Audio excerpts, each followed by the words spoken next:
words that, you know, strike fear into our heart normally. Don't take this personally, but, you know, I think you're doing that wrong, or I don't think that suits you, or yes, your bum does look big in that, or maybe that's just me. But, you know, generally, when somebody says don't take this personally, they're going to say something that sounds very personal. And I've been thinking about this for a long time in regard to young people, to little ones, to preteens and teens, especially, you know, teenagers take everything so personally. Wouldn't it be wonderful if they realize that they don't have to take anybody's words or actions personally? And in actual fact, more than they don't have to, they actually can't take anyone else's words or actions personally. All they're ever doing is taking their own thoughts personally, because you can't take someone else's thoughts personally, because you're only going to process them in your own head. So all of the time, we're taking our own thoughts personally, our own thoughts about what somebody said, what somebody's done, all of this. You know, I was talking to a young girl, a 16-year-old client that I have the other day about this, and she said that just that day, when she'd been when she'd been at home, at school, somebody in the row behind her had said something about somebody else. And she said, immediately I went into thinking they were talking about me. And she said it was only all the things that we'd discussed together that brought her back out of it, because she said I could feel myself getting really tight and really worried, and what were they thinking about me? And then she thought, they're not talking about me at all. And she was able to let it go. So, but even if she thought they had been talking about her, it's the fact that she doesn't need to go there with it. She doesn't need to make anybody else's words actually mean something about her. But we do this, don't we? We react to what somebody else says or does, and we make that mean something about us. But we don't do that because we're being selfish. It's not in a kind of, it's all about me, it's all about me. Not in a kind of, you know, I'm going to keep my chocolates to myself and you can't have one sort of way. It's innocently selfish. We can't help but bring it all back to ourselves. We think it means something about us, you know. And when I was thinking about this, I thought, when I was a teen, I went to Russia on a school trip. Now, this was a big deal. It was a big deal going to Russia. And it was the first time I'd been away from home without any family. And I went away for 2 weeks, had a wonderful time. Of course, back in those days, you could write a postcard home that was going to get to there, you know, about a month after you'd arrived home. It would pop up. But, you know, there was no way of actually contacting. You didn't ring people or whatever. It just wasn't done. So I had this wonderful 2 weeks, and I got back, and at that time, it wouldn't have been normal for parents to meet you at the airport, because they just didn't. So we all got the train back to the station, and everybody's parents were there to meet them, and mine weren't. And I thought, oh, that's strange, or maybe they're late. And my friend's parents waited with me and waited with me and waited with me. Anyway, in the end, they said, we'll drop you home. So we left a message at the station to say, if anyone's looking for me, I've gone home. And I got home and they weren't in. They'd actually gone away for the weekend. They'd completely forgotten us coming home. You know, they only had one child. And the funny thing is, you know, even at the time, I was pretty miffed, but I didn't take it personally, because even then I could see it was more about them. It wasn't anything to do with me. I didn't doubt that they loved me. I mean, apparently when I was a baby, my dad came home in the evening and said, where's the baby? And Mum said, oh, I've left her outside the butcher's all day. So, you know, there was a bit of theme going on anyway. But you see, when people said to me, oh, you must have been really hurt, or you must have, I thought, well, I really wasn't, because I didn't make it about me. So it didn't feel personal. Do you see, it was about them and their forgetfulness. So it doesn't matter what it is. It's the way we're going to think about it, like everything, you know. But it isn't any surprise that we look outside of ourselves. We look outside to validate the feelings we're in. Because if you think about it, when we're very young, you know, we're told, oh, are you excited? It's nearly Christmas. You know, are you happy you've got a new brother or sister or puppy or goldfish or whatever it would be?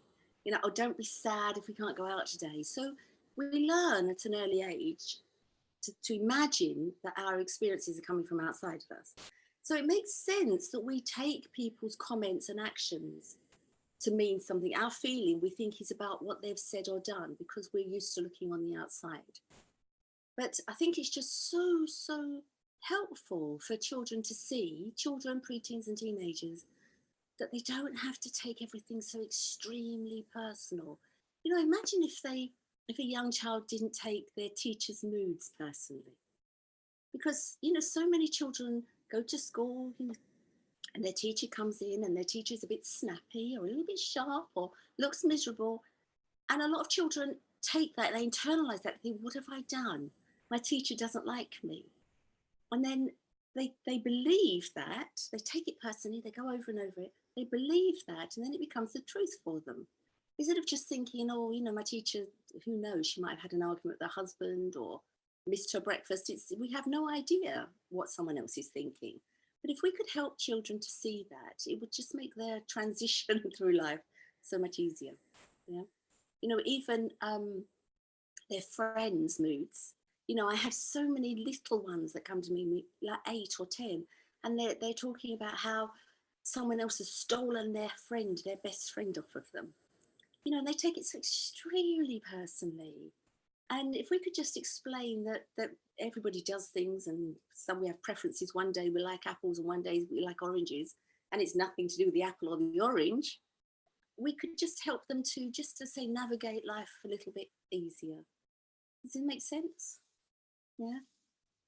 It totally does. And what's coming to me is that as we get older, that comes into in teens and 20s, that also comes into relationships. That's a big thing in relationships. Everything, exactly. But the relationships all the way through, really, because the relationship with the child to, as I say, teacher or friends, the relationship with teenagers, again, to friends and relationships, and certainly, as you say, when we're older. And I just think if we could help people to see this as young as we can, then it would just help. We're all going to get caught up. We are all going to get caught up with it. But we don't have to make it mean something, you know. And when we're young, everything means so much. Everything is so important to us, you know. I have a little boy who's officially 11. He's had a birthday. Keeps telling me I'm officially 11 now, and he has troubles at school, you know, and he can be in a really bad mood. He says, well, you know, they were mean to me today, and I'm so angry with them. And I do say to him things like, you know, I whisper, I say, oh, are they here in the room? He says, no. I say, oh, are they in the next room? He says, no. I say, well, why are you thinking about them? You know? And that always makes him laugh. But he says, you know, they look at me, they give me a look, they look at me so meanly. And I say, oh, okay. And how do you know that they're thinking bad things about you? I just know they are. I said, well, you know, they could be that they've had an argument with their mum, or it could be constipated. You know, that was because, you know, we have absolutely no idea. And this poor boy takes it all on and really believes there's something wrong. And he said, they say things like, oh, don't go near him, he's got a disease. He said, and then they all run away. And I said, oh, okay. Do you have a disease? He says, no. I said, then why are you hurt? They would say that. If they came up to you and said, you're a stripy giraffe, what would you do? He said, well, I wouldn't do anything. I said, no, because you know you're not a stripy giraffe. He said, yes. I said, but you know you don't have a disease. So you know it's nothing to do with you. You don't have to take that personally. And I just, you know, the more he can see that it's his thoughts about what's happening, he's making this mean something about him. Yeah. And we do, don't we? We do this all the time. Yeah.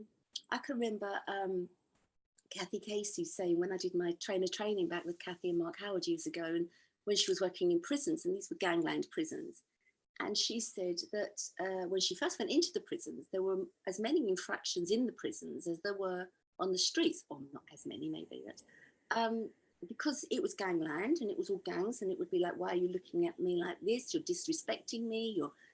And then they started to think, why are you looking at me like this? And they think, well, I don't know. They didn't have to react to it because they didn't know why that person had that look on their face. But if only they'd been able, somebody had helped them to see that when they were younger, maybe they wouldn't have got embroiled in the gangs in the first place. I mean, you know, it's got to start somewhere, hasn't it? It has, and I really like that example of how when you said when you went to Russia and your parents were not there when you came back. Excuse me, let me just take a drink a second. That you didn't take it personally. Now, someone else in the same situation, in exactly the same situation, Yes. would, as they said, oh, I would have been really upset about that. Yes. Which just goes to show that it can't be the situation or the people or what they're doing that's making you feel that way, because you felt one thing and someone else would have felt something else. That's a brilliant example. Absolutely. And if I had taken their actions personally, I would have been hurt. But I knew it wasn't. Yeah, so it was nothing again to do with the example, it was to do with my feeling about it. But also it's not only that we take other people's thoughts personally, we take our own thoughts so personally.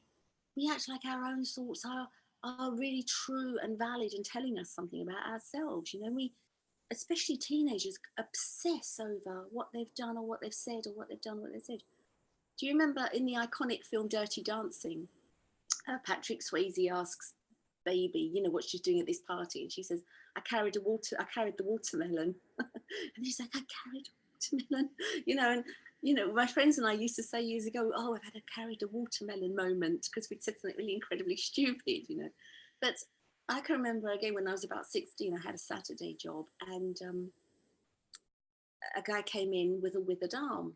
And when I went around the back to get the shoes, all the other Saturday staff were making jokes, and I went back and I gave this guy his shoes, and then I got the shoehorn out of my pocket as we were told to do. And I said to him, would you like a shorthand? Unfortunately, this guy said, no, thank you, I've already got one. But, I was mortified. He obviously could tell it was, just wasn't trying to be mean.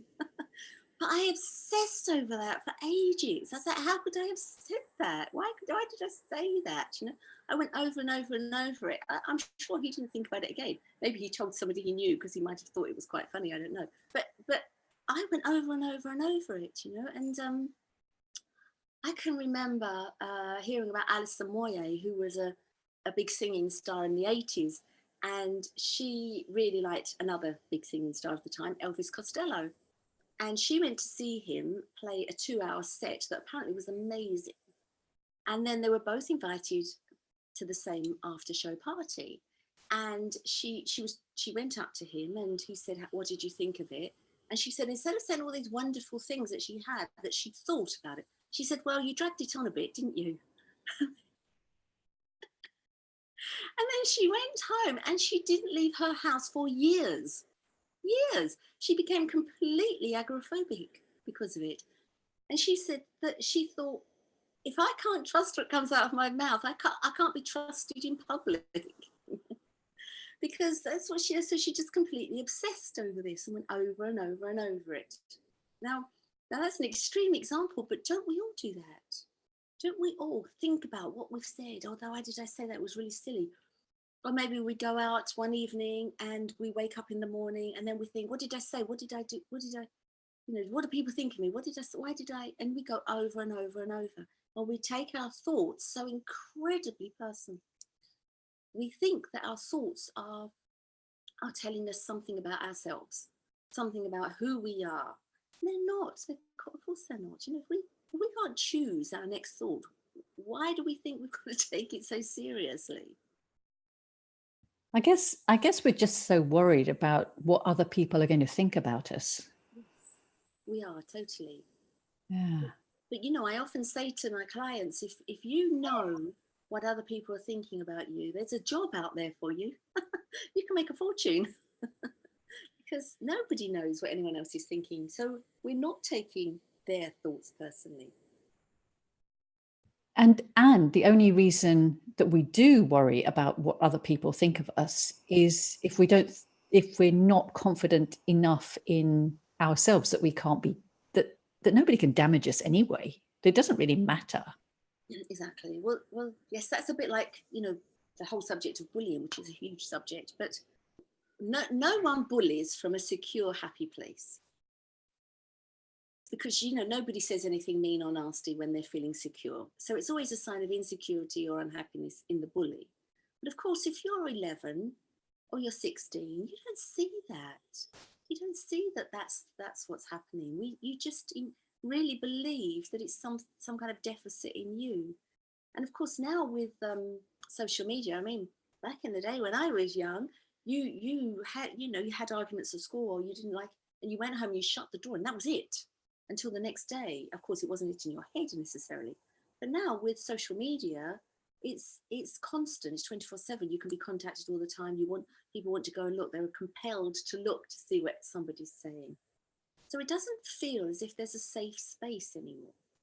So the more that we can help children, preteens, teenagers to understand that they are the safe space, that they don't have to engage in this mentally when somebody isn't physically in front of them. The more we can help them to see that, they can create their own safe space. By knowing that they are safe.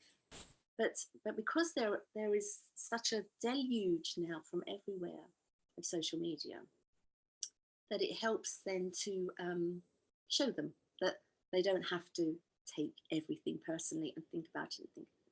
I have another client, a young girl, who not only takes her own thoughts personally about herself, but she has become very responsible, she feels, for everybody else in her life. So for her parents, so if her parents argue, she takes it to heart so deeply. But she's also become the kind of go-to at school for people to tell their problems to, which of course has its own backlash, because then if there aren't anyone with problems, she feels a bit lost. But she listens to the problem, then she takes it home with her, and she takes her friends' problems so personally.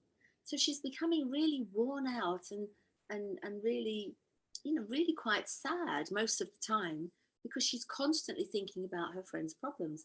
And she feels that if she doesn't think about them, if she doesn't take her friends' problems personally, she's not being a good friend. Which is so sad. I've tried to explain to her that the more that she takes her friends' problems quite lightly, is always there to listen by all means, she'll be a better friend. But so I think we take everything on. I used to be like that too, I have to say. I used to take everything personally and look after my parents and look after their needs and look after my friends and everybody. I was always, that's part of the reason I became a doctor and a therapist, because I wanted to solve everybody's problems. What I didn't realize though was that actually everybody's got the answers they need anyway. Exactly. And trying to solve it all for them, I don't have their answers. They have their answers. We all have our own answers. And actually, I was doing not harm, but I wasn't really helping them by trying to answer their problems for them. Yes. And like this young girl, she'll mull over this, and then she'll come up with what she thinks might be a solution. So then she'll contact her friend. Well, her friend often is not thinking about the problem until she brings it back up, and then she wonders why her friend isn't that thrilled that she's brought it back up. But and it's I remember reading recently there's been a few cases where people have been trolled and responded with kindness, because if it feels like there are people, especially when there are people that don't know you out there being mean to you, well, logic would tell you don't need to take that on board. You don't need to take that personally, because they don't even know you. So why would you take it personally? But it's really easy to, isn't it? I remember years ago when I used to work as a hypnotherapist, making a video, and you had to put it on YouTube in order to put the link on your website. And I was saying that hypnotherapy is safe and blah, blah, blah, blah. Anyway, I had this comment on YouTube. I thought, I have a comment. And I looked, and it was somebody saying, you're lying. Hypnotism isn't safe. It's manipulative and blah, blah. And we're putting you on the ugly hypnotist list.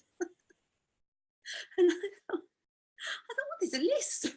But I remember having a reaction to it and then thinking it was incredibly funny, because I didn't know this person. Obviously, I didn't need to take what they said personally, but at the same time, I could see how easy it would be to do that, because whereas these people that are popping up on the internet now, they're all from a teenager to older people. They're getting messages, they're being trolled, and they're responding with kindness. So they're saying something like, oh, I really like your name. What a lovely name. And people were saying that it doesn't necessarily mean that they don't get mean messages, but where they were trying to block the messages on social media, and they were deleting people, all of these things, it was still playing in their mind. They were still taking it personally because they were still thinking about it and thinking about it. And they still felt disempowered. Whereas when they responded with kindness, it didn't mean to say that the other person was going to respond with kindness, although that happened quite often. But it just meant that they felt they were more in control of what they were doing. Of course, we're not in control, but gave them the illusion of control. It's occurred to me that people might be thinking that, okay, so when I notice that I'm thinking this is important and going over and over and over those thoughts, how do I stop myself doing that? As we know, I tell people to notice that they're thinking, and they'll notice by the feeling. So if they're feeling tight, urgent, anxious, nobody tries to stop happy thoughts. Nobody has a way of, but if you notice how you're feeling, you notice that you're obsessing over it, then that's the time to pull yourself up. Oh, I'm having a conversation in my head, but they're not here. I wrote something years ago about the mad woman on the train, because there was a woman on the tube. I got on the tube and there was a woman that sat down, and she was talking to herself, and she was having an argument with herself, and the seats next to her eventually did get full, but everyone was like trying to. She had lots of space, and I was sitting there, and I was imagining the conversation I was going to have with Tony when I got home. I was telling him in my head about this mad woman on the train, and then I thought, he's not here. The only difference between her and I is that I'm keeping it in. I am the mad woman on the train. So it's just noticing that if you're having a conversation with somebody that's not there, chances are it's in your head, and you're obsessing over it. So it is all to do with the feeling, isn't it? I did say to somebody recently, and obviously I wouldn't say this to everybody, this was somebody I knew and respected quite well, but she said to me, I can't stop thinking about this thing. And I said to her, go and kick the wall, because I guarantee your thoughts will change. But obviously I wouldn't say that to everybody.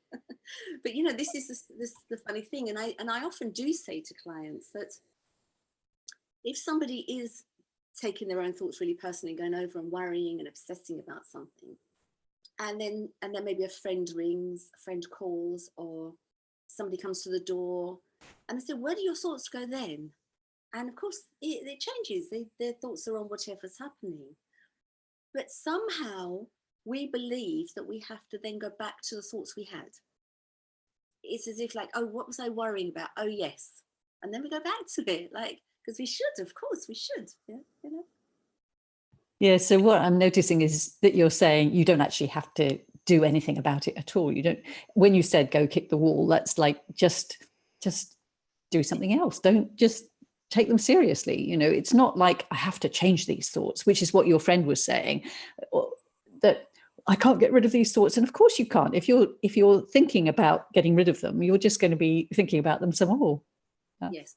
And we let go of thoughts all the time. We don't realise that we let go of thought. I mean, we'd even be crazier than we are if we actually paid attention to every thought that came through. Like your necklace. It's a nice necklace you've got on there. What made you put your necklace on today?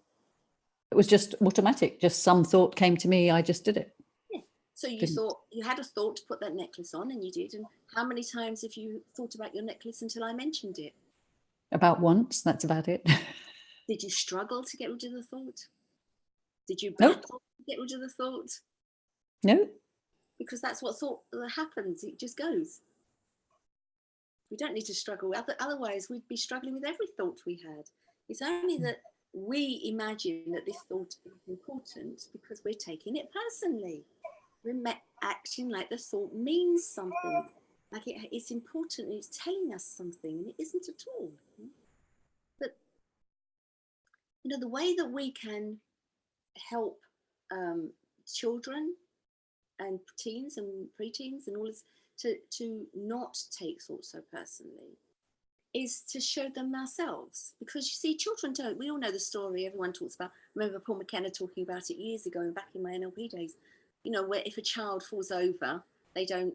They just get up and try again. They don't sit there and think, well, I'm clearly not a walker. Now, if a child keeps falling over and the parents are like laughing because they're encouraging the children, they think the child doesn't take it personally.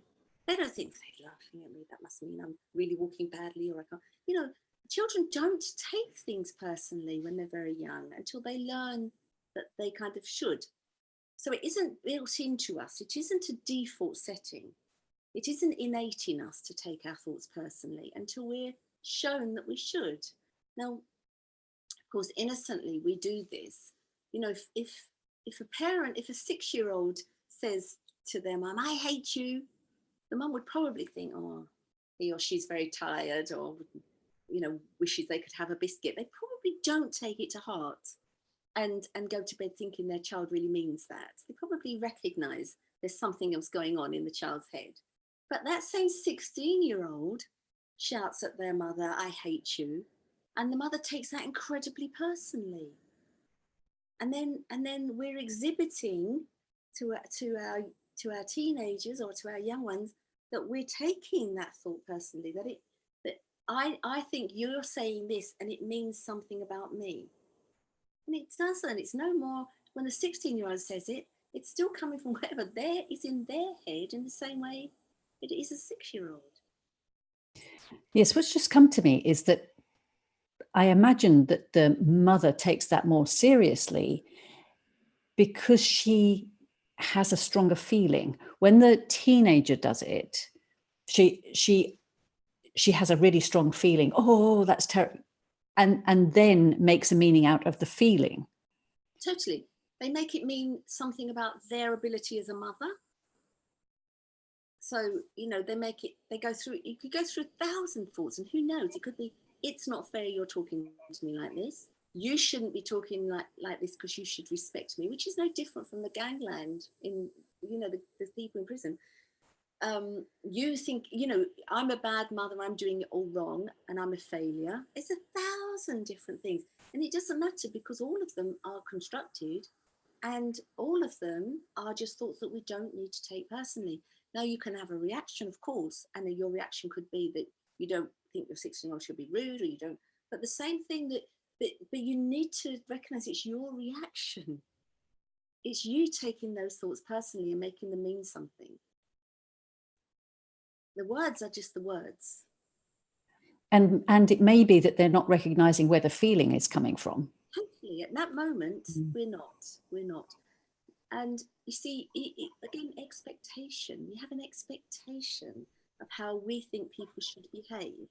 And then when they don't conform to our expectation, we take that incredibly personally. So, you know, you mentioned relationships. Well, if in a relationship you think that your partner's going to come home and you're going to have a lovely romantic evening, or a nice evening curled up with a, I don't know, a glass of wine or a cup of tea, watching a film, and you have that in your head, and then when your partner comes home, he says, oh, great, football's on tonight. You know, people take that incredibly personally, like it's a slight on them, like it means something about you as a partner. It means that he wants to watch football. And I remember watching a program years ago about autistic teenagers, and there was a wonderful girl on there, and she said, I think if I love him, he must love me. And I thought, yes, quite true. Most people think that. Actually, you know, we don't see that the expectation is personal. It's coming from us. And then we if we did see that it's our expectation, totally thought constructed, we wouldn't need to take someone else's reaction and failure to meet our expectation personally, because we couldn't. What you were talking about was just reminding me of another session that I did with Angus and Rahini Ross about parenting and about how they got it all wrong because they had expectations of how they should be as parents, and how they thought they their children should be, and how they needed to look after them, and how they needed to, just what we were saying a moment ago about, we need to look after them and we need to make sure that they're safe, and we need, rather than trusting that they actually have wisdom of their own. Yes. And taking everything that they did seriously, and it was just escalating and getting worse and worse. It was very funny. Yeah, well, not funny for them at the time, but the story was funny. I haven't watched that one yet. That's on my list to watch because they are so funny, those two, aren't they? Hysterical. But you see, that's exactly it. That we have an idea. One of my daughters said, "This is nothing, not a comment on your parenting, but when I have a child, I'm going to do it very differently." And I said, "Absolutely, of course you will." And I'm thinking, they're still going to tell you you've got it all wrong when they're 15. Because we can only do what looks right to us at the time, can't we? But I just think there could be a lot of angst and arguments and sadness avoided if we didn't take things quite so personally. So if we helped our, as I say, if we helped our children to see that they don't need to take it. If you think about us as adults, like you mentioned relationships, how do we react to our partners? And that's what we're showing. If we've got young ones at home, that's what we're showing them. That they'll say something and we take it really personally. They put the fork in the knife drawer, in the knife compartment, and we make it, that's the end of the world. How could you do that to me? And then we're just demonstrating that everything has to be taken so seriously. Or how about how we react to our parents, even as adults? Because I have so many adult clients come to me that have fractious relationships with their parents because they're taking, say, everything their mother does so seriously. I had a woman that came to me, and she was, incandescent, and she was talking to me. And she said, my mother was here at the weekend, and she said, "Shall I go out and deadhead your roses for you?" And the client was so upset because she said, "Oh, that means that she thinks I'm not looking after the garden." Not that means the mum's thinking, "How can I help?" Which I have no idea what the mum was thinking. But you see how that's what we do. We take everything so personally. And of course, if we're acting like that, how can children not think that's the right way? That's the normal way. How are they not taking that on board? So if the more that we can show them, because as you can't tell children things. It's really funny. I had an 8-year-old that came to me who was really, really, they don't pay attention. I'm on Zoom with this 10-year-old and he's tapping away, and I say, "Well, what are you doing?" He says, "Nothing." Nothing. And of course I know he is, and of course I'm not going to take that personally. Oh no, he's officially 11. I'm sorry, he's officially 11. But he's a bit, he's listening, but he's a bit bored, and they want to get going. So I have a rebounder that I always mean to get on.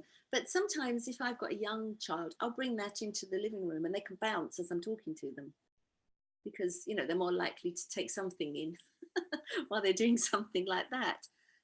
But it wouldn't be, I don't need to take the fact that they're not paying attention personally. Why would I? In the same way, it's just occurred to me, I trust my clients, well, mainly because they're coming and they're paying me, let's face it. So they're coming to me because they want me to share something with them, because they're giving me money.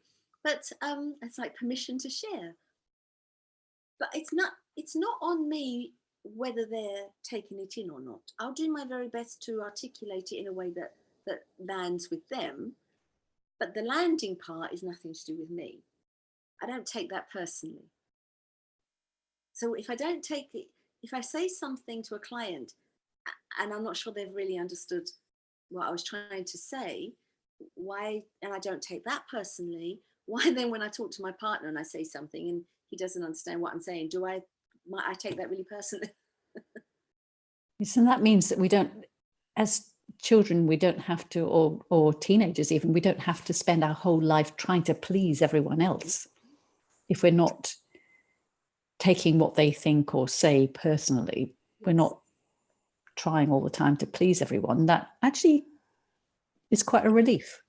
It is a relief. And it also means that if we've done something and somebody hasn't reacted, if we've done something to please somebody and they haven't reacted in the way we would like them to, you don't have to take that personally. It just means that, as I say, a lot of the angst, especially with teenagers, think of how many teenagers, I've had so many teenagers come to me that have suicidal thoughts, and sometimes they're really embarrassed about it. Sometimes they have this thing, and sometimes they struggle to tell me, and I say, well, don't worry, I'm not going to judge you. What is it you're trying to say? And they might say, well, I think about killing myself, and depending on the client, I might say, oh, you too. What would you do? Because I want them to see that it's not just them, but because they have these thoughts, they're frightened by their thoughts because they take them so personally. And they become really fearful. And, we all know how many people, Michael Neal tells great stories, doesn't he, about feeling suicidal. The more we can say that's really normal and you don't have to take it seriously, it's no more serious than thinking you're going to, I don't know, rob a bank or steal a car. I mean, obviously, some people do take those thoughts seriously, but the average 15-year-old that has suicidal thoughts isn't likely to go and rob a bank, even if they think they could. Yes, funnily enough, doing this series of chats, almost all the adults that I've interviewed, or a huge percentage of them, have talked about having had serious suicidal thoughts at some stage in their life. So it really isn't unusual, no. And they have, luckily, well, some of them took it seriously, but then found out later that they didn't need to. Exactly. Well, I wrote a post recently about a guy called William James, who was I said if he'd have been at school, and nowadays they would have all walked around with a big L on their heads because he was a bit of a loser. So he had terrible health problems. He had back problems, eyesight problems, hearing problems, breathing, you name it, he had it. So he didn't really go to school very much. So he became very involved in art and painted. This was in the 1800s, art, but that didn't go very well. Nobody wanted his paintings, and it didn't help that his brother Henry and his sister Alice were well-known writers. But because he didn't make it as an artist, his father enrolled him in medical school, but that didn't work out very well either. So he dropped out of that. So that wasn't very good. And then he went on a expedition to the Amazon, and he got smallpox while he was there and nearly died. So that wasn't much of a success. And when he came home, his father thought he was a complete loser, and he thought, really, I should kill myself. There's no point to being here. But then he read a book that inspired him to think, I'm going to give myself a year of taking 100% responsibility for myself, not blaming my circumstances or anybody else, not taking on what everybody else thinks, 100% responsibility for myself. And if at the end of the year I feel the same, I'll go back to plan A. Well, we now know him as the father of American psychology, William James. So it's nothing to do with having the suicidal thought. And we can have as many suicidal thoughts, or thoughts about ourselves, or thoughts about what a loser we are, or taking on everybody else's thoughts about what a loser we are, and still be happy and successful, however that looks for us. In doing these interviews with people, I have been absolutely amazed because they're really now very successful people and getting on really well, and you wouldn't have dreamt that they'd thought badly of themselves and not got on well at school and done really badly, and had, as you said, were taking all these thoughts seriously about themselves, that they were no good, and that teachers had told them that they were no good and they wouldn't get anywhere, and all of them have done. All of them have done. Absolutely, yeah. I grew up in a not very nice part of London. Well, I thought it was at the time, of course, because you do when you're growing up, when I was very young. And I went to a grammar school. The grammar school was kind of plonked in the middle of this urban place. And the teachers were, the headmistress had a double-barreled name. This is going back when double-barreled names were a sign of your place in society. And all the teachers always seemed to have this kind of confusion, like, what am I doing here? And my parents didn't go to many parents' evenings and things like that because they didn't like it. My mum thought the teachers were incredibly condescending, but she did go to a meeting when they were talking about A-levels. I was going to stay and do my A-levels, and she went to a meeting and she came back chuckling to herself. And I said, what did they say? And what did they? And she said, oh, they asked what you wanted to be when you left school. And she said, and I said to them, oh, she wants to be a stripper or a groupie. And I was like, why did you do that? And she said, oh, they were so up themselves, I couldn't resist. I've got to be there for 2 years. So I had to really try not to take any of the teachers' attitudes towards me personally after that. So I really, what's the point of doing this essay? It's not going to help your career prospects. It's just as well you didn't take your thoughts serious, your parents' thoughts seriously, because if you had, they went away for a weekend when you were coming back from holiday. They said horrible things about you at school. They left you at the butcher's. If you take it, loved me. Yes, but some people could have taken that as meaning that that your parents didn't love you. I know that's not what I believed. That wasn't what they thought about me. But the thoughts about suicide when you're a teenager is because you do take on everything. So you make everything so personal. So, the breakup you have with your boyfriend when you're a teenager, if you have a boyfriend, you think nobody's ever going to love you again. And, you must be a terrible person if he preferred your friend. All these thoughts are so real and so personal. So I'm all in favour of don't take it personally. Can you imagine a world where children don't take things personally? A way of helping children to see that life isn't difficult. When people say to me, well, life's so difficult, I say, well, life doesn't have an agenda.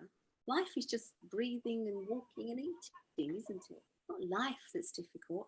And, we live in a privileged time. We may not have any money, but we live in a country that does have money. I do think it's, I'm not speaking for people that live in war zones, obviously, and complete poverty.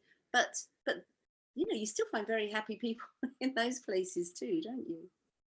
So life looks very hard to us looking at their life. It looks very, very hard, but it's the life they have, and they still many times navigate it wisely. Yeah, so I think a world where we help children not to take it personally. And of course, if we're trying to show them how not to take it personally, if we're being aware of our reactions when we're around children, our reactions to what's going on in our life, then of course that's going to help us too.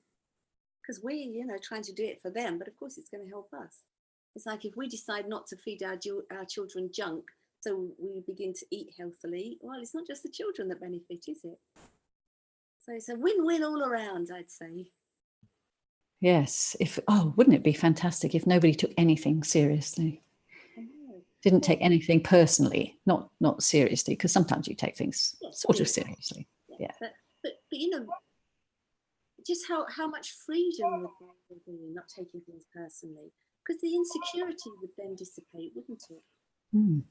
I was going to say I was very insecure as a child, and talking about my parents, you might think it was that, but it really wasn't.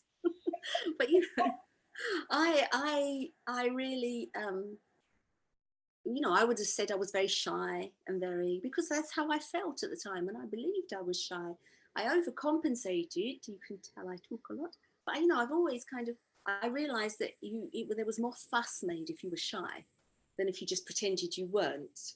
So actually, it was easier for me to pretend I wasn't shy, so nobody kept trying to bring me out myself. And because I believed, I took all of my thoughts so seriously, and I believed this about myself. So I would worry about social occasions. I would really worry about them because I would go over it in my mind, what people are going to think of me. And of course, again, it was all that, not selfishly, but making it about me.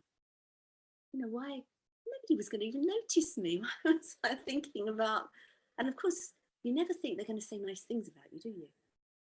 All the personal thoughts you have are normally thoughts that aren't very nice. Yeah, I was just imagining about, like you were saying about social media, and if people, even if teenagers, children, even just experimented with not taking anything seriously, not taking anything personally that they read or see or hear on social media, it would be just so interesting to see, to let us know what happens if you do that. That would be really interesting to find out, to do an experiment and find out, well, what would happen if I just didn't take any of it personally? That would be a really good challenge for them, wouldn't it? Yeah. Do this for a day or a week and see how you feel. If you just, the minute you realize you're feeling anxious or worried or obsessing about what somebody might have said, because we all obsess about things without meaning to. I've realised I'm not a very good swimmer. I'm very slow, but I like swimming. But I've realised that when I swim, I count. So I count my lengths. So I'm one, one, two, two. My daughter says I'm like Dory. Where am I? But and when I mentioned that, my other daughter said, "Well, that's like OCD," and I thought, "Well, it is a bit because we all have a touch of that in us, but actually, it's quite nice. So I think, oh, think about something else, and I think, and then I'm back to go three, and I think it's quite meditative. I'm just very happy. Yeah. So if I took that personally, that thinking personally, I might start to think, oh my goodness, what's wrong with me? Well, let's count the ways. But if I started to think about it, I could start obsessing about obsessing. Whereas it doesn't feel like obsessing, it just feels like counting, and I quite enjoy it. So why would I even react to it? Yes, so you don't take personally what your daughters think about it. It's just if I took my daughter's comments about me personally, yeah. that would be funny. And the other thing is, okay, now there's a freedom for them.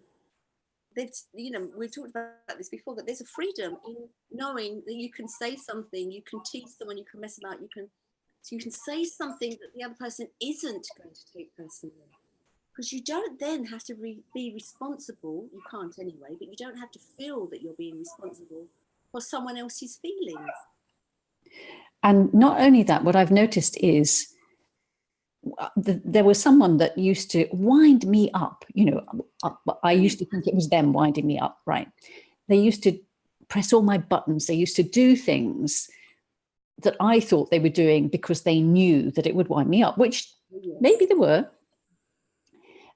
And as soon as I realized what was going on, as soon as I stopped taking it personally, as soon as I noticed when the feeling would start inside me, like he's doing it again, and I would notice that that's what was happening. I was like, oh, that's where it's coming from. I'm getting wound up because I'm telling myself that he's doing this on purpose and he's doing it to wind me up. And actually, it's only me winding me up. And then the feeling would go away and I would feel much better. And what even amazed me was that after that, he would then come and apologize and stop doing it. Yes. I was like, wow. Yes, isn't that interesting? Yes. But there is somebody that you think is pushing your buttons, you become a little bit hyper vigilant anyway. So you're ready for it all the time. So they only have to say something, and you're like ready. You're there again. Inside, oh, he's doing it again. Whereas, like taking things personally, the less you take something personally, actually, miraculously, the less people say things that appear personal, because you're just not noticing it. Yeah, definitely been my experience. So another reason to experiment. Exactly. We know that where we put our focus, we see more. We all know what car you're buying. You'll see. I think I often say to people, I used to have a Figaro car. It was a Nissan. It was a retro car, and I mean, people used to laugh at it and say it looked like a toy car, but I thought I was Audrey Hepburn because it looked like. And I loved this car, but you had to bash the dashboard to see how much petrol there was left because the dials worked. So I was always running out of petrol. But you know, nor did the oil and water work, and sadly I forgot to put it in and it blew up. But when I had this car, I saw them everywhere. Mm. And you know, they've miraculously disappeared since I haven't had that car anymore. There's hardly any on the road. Well, maybe they've all blown up. But you know, what you do is, and so if you're looking, if you're without realizing you're looking for things to take personally, you're going to find them. Mm. And you can live your whole life feeling hurt and picked on, or And the other thing is, if people are bullying you because they're wanting that reaction, if they're not getting the reaction, they're not going to carry on doing it, are they? I know, and I'm not making light of bullying when I say about bullying. No. It's a horrible thing to be going through if you're at the other end of a bullying. But you know, if you can possibly have compassion for the bully's frame of mind, you're not. I don't mean you're going to like them more. And I'm not saying that you even need to think kindly towards them. But if you can see that the bully can't be happy, it takes it off you, because it's not to do with you. You just happen to be the one they're targeting. But it could be the person next to you, or it could be the person down the road. They're going to bully because that's the frame of mind they're in, and it's not personal to you, although it feels incredibly personal. You know? Even if somebody says something that sounds incredibly personal, if your partner says, I don't know, something mean to you, that, you know, people would say, well, how could I not take it personally? He was saying it to me. And I said, well, was he particularly happy at the time? And they go, well, no, he was really angry, or he was really upset about something. But that's where it was coming from. It's still not personal to you. And the more we can see that, the more we don't have to engage with it. You can ditch the partner if you want, if he continues, but I'm just saying you don't have to make it mean something about you, mean that there's something wrong with you. No, because if you think about it, that's what we do that too, don't we? When we're upset, we say things we don't mean. Yes, for sure. Yeah. And I can't say that I don't know. I probably wasn't always the nicest teenager to other people, because, you know, I had stuff going on in my head, and I'm sure I said mean things that I didn't actually mean to people, because sadly that's what we do when we're upset. We say things, and the more that, if we're at the receiving end of that, we know it's to do with the other person and not to do with you, then we don't have to take that on board and take it personally.